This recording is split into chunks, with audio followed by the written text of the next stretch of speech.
दोस्तों, एक बार फिर से हमारे YouTube चैनल में आपका स्वागत है।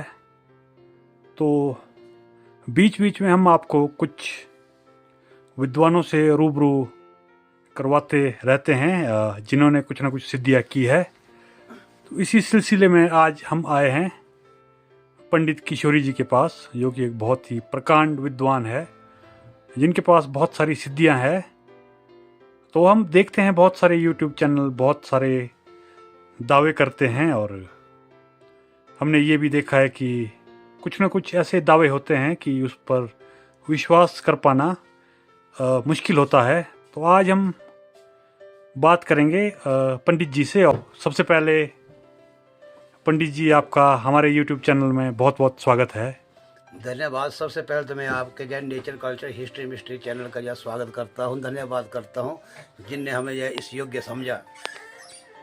जी, तो हम आपसे ये जानना चाहते हैं पंडित जी कि जैसे हमारा जो ये क्षेत्र है पहाड़ी, तो यहाँ पे हम ये जानते हैं कि बहुत समय पहले यहाँ पर बहुत ही एक सिंपल लाइफ थी और ट्राइबल एक तरह से जीवन था, और लोग बहुत सीधे साधे थे, और कुछ ना कुछ ऐसे सिद्ध पुरुष इस क्षेत्र में रहे हैं, या हमारे ग्रंथों से ये प्रमाण मिलता है कि हिमालय क्षेत्र में बहुत सारे ऋषि मुनियों ने तपस्याएं की है। और बहुत सारे ऐसे अवशेष भी मिलते हैं, वो चाहे पत्थरों की हम बात करें, मूर्तियाँ, या कुछ ना कुछ ऐसे स्थान है, कई मंदिर है, बहुत सारी स्टोरियाँ जुड़ी है मंदिरों से, तो जिसके बारे में अलग अलग की दावे होते रहते हैं। तो आप थोड़ा सा प्रकाश डालिए कि हिमालय में जो एक हम कह सकते हैं हिमालय का रहस्यमयी जो रूप है, आज भी हम देखते हैं बहुत सारी अदृश्य शक्तियाँ विद्यमान है हमारे चारों तरफ, जिनका हम कई बार साक्षात्कार होता है, कई बार नहीं भी होता है।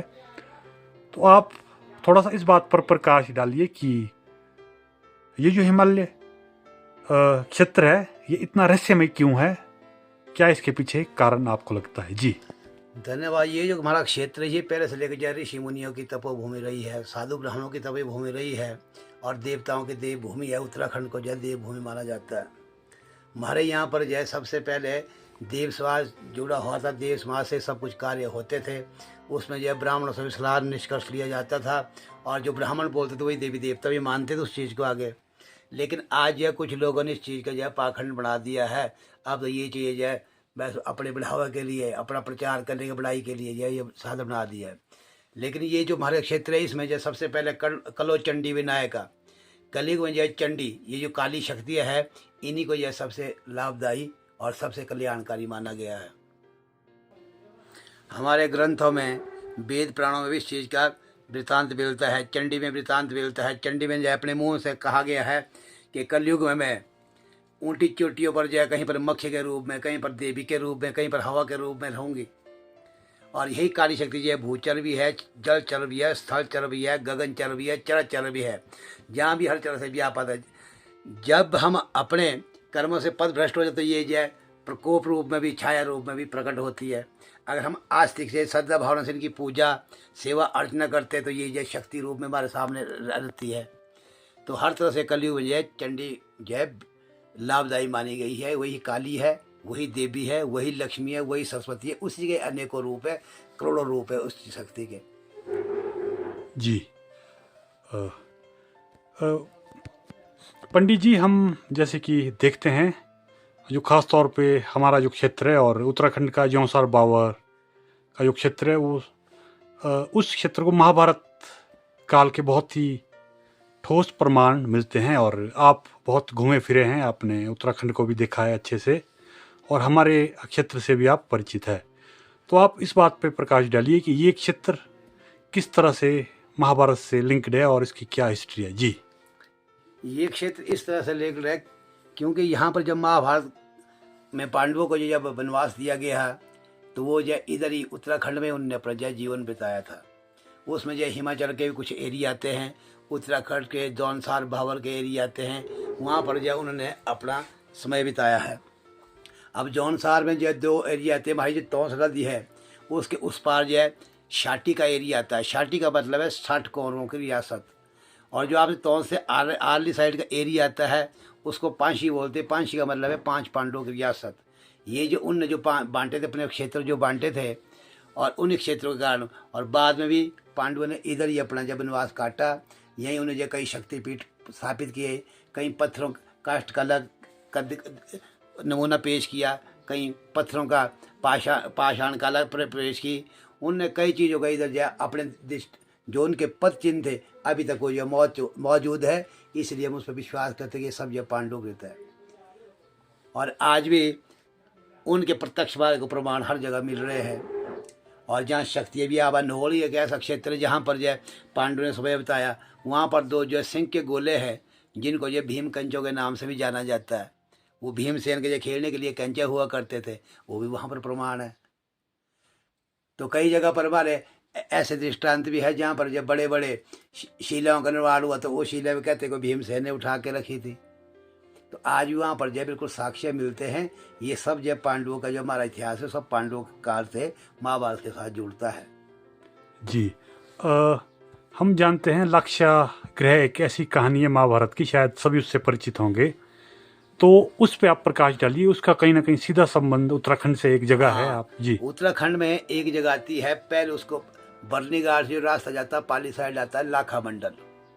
लाखा मंडल जो वहीं पर जो लक्ष्यगृह की रचना हुई थी, वहीं पर जो पांडवों को जलाने के लिए जो प्राचीन काल में जो उस जो बारणावध है उसका नाम जो आज बर्नीघाट बोलते उसका पुराना नाम जो बारणावध था। और जहाँ लक्ष्यगृह की रचना की गई थी वो लाखा मंडल है। वहाँ पर जो है आज भी 5 पांडवों की शिवलिंग मौजूद है।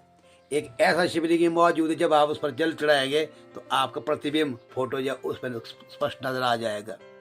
और वहाँ का ऐसा भी इतिहास है कि उस क्षेत्र में 20 किलोमीटर के एरिया में जहाँ भी कोई घटना घटती थी, कोई आदमी मृत होता था, उसको जो है वहाँ पर लाया जाता था और 5 मिनट के लिए वो आदमी जो जीवित हो जाता था।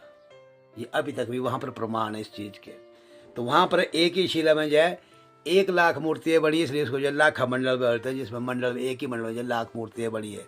और वहीं सामने जो सुरंग जाती है, जिस सुरंग के जरिए पांडव वहाँ से निकले थे, जो चूहे ने सुरंग बनाई थी उनके लिए। तो ऐसा ऐसा वहाँ का इतिहास है।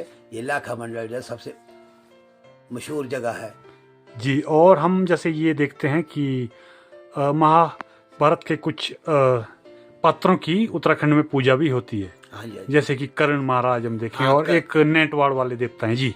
हाँ, कर्ण महाराज की पूजा होती है। और जो नेटवाड़ वाले देवता वो कर्ण महाराज के जो वजीर माना जाता है। उनका शायद उनका स्थान दिया गया है नीचे नेटवाड़ में 2 नदियों के संगम पर। लेकिन जो कर्ण महाराज है उनका मंदिर ऊपर जो देवरा गांव में स्थापित है। तो कर्ण के साथ जो उनके साथ शल्य भी है और उनके गुरु पत्नी रेणुका भी उनके साथ मौजूद है वहाँ पर। और वो जो है बहुत बड़े एरिया के स्वामी है वहाँ पर जी।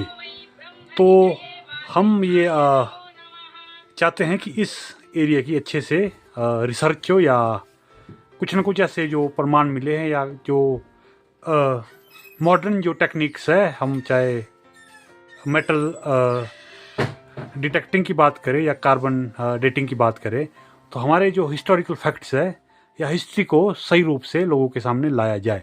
तो इस पे आप क्या कहना चाहेंगे?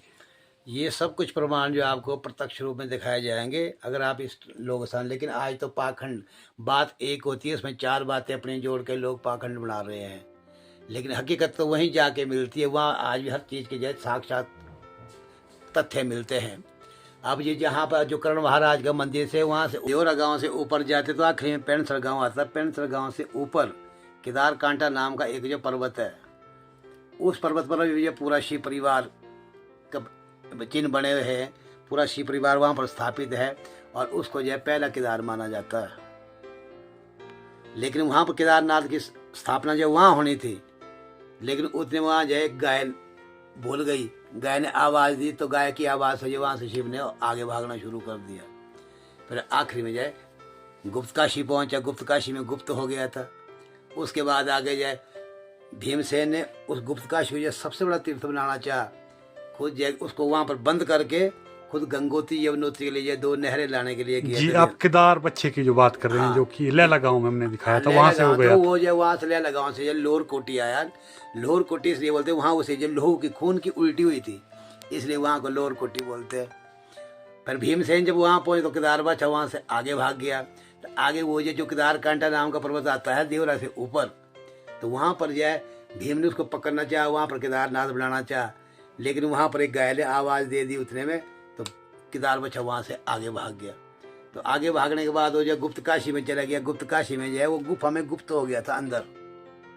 तो भीमसेन ने बाहर से वहाँ चढ़ाई कर दी, भैया अब कहाँ जाएगा, मैंने तो उसको बंद कर दिया। और खुद गंगोत्री यमुनोत्री के लिए नहर लाने के लिए गया कि भाई सबसे बड़ा तीर्थ जो है दुनिया का यहाँ बनाता हूँ। लेकिन जितने को नहरें आई वहाँ पर गंगोत्री यमुनोत्री की, उतने में केदारनाथ जो अंदर अंदर से जो गायब हो गया, केदारनाथ के रास्ते में ऊपर चढ़ गया। तो ये सारे में इधर जो हमारे सीमा से लेकर केदारनाथ तक जो है टोटली हो जाए पांडवों के प्रमाण मिलते हैं, केदार बच्चे के प्रमाण मिलते हैं। और जहाँ जहाँ भी जिधर जिधर गए वहाँ आज भी जो साक्ष्य मौजूद है। अब आपके लैला में है, वहाँ पर उसके चारों पाँव के निशान है। उसके ऊपर जो मढेड़ा आता है वहाँ भी उसके पाँव के निशान है। फिर लोहर कोटी में जहाँ उसने तीसरी छलांग लगाई थी वहाँ आज भी जो है जिस चट्टान पर उसके पाँव पड़े थे वहाँ पर आज भी लाल रंग उस पत्थर को आज क्योंकि वहाँ पर उसके जो खून की उल्टी हुई थी। तो अपनी भाषा को उसको जो लोहू की उल्टी बोले इसलिए वहाँ का नाम अब शब्द मिल कर लोहर कोटी बन गया। तो ऐसे ऐसे हमारे इधर जगह जगह पर चक्के हर जगह पर जो पांडवों के पूरे दृष्टांत मिलते हैं। वो इधर आए थे, इधर वो रहे थे, इधर उनने अपनी लीलाएं रची थी, तो सब कुछ आज भी मौजूद है। जी बहुत बहुत धन्यवाद। और हम आगे भी नए नए टॉपिक्स पर बात करते रहेंगे पंडित जी से। धन्यवाद। जो भी हमारे नॉलेज में होगा हम आपको हर चीज़ की जानकारी देते रहेंगे। बहुत बहुत धन्यवाद पंडित जी। धन्यवाद।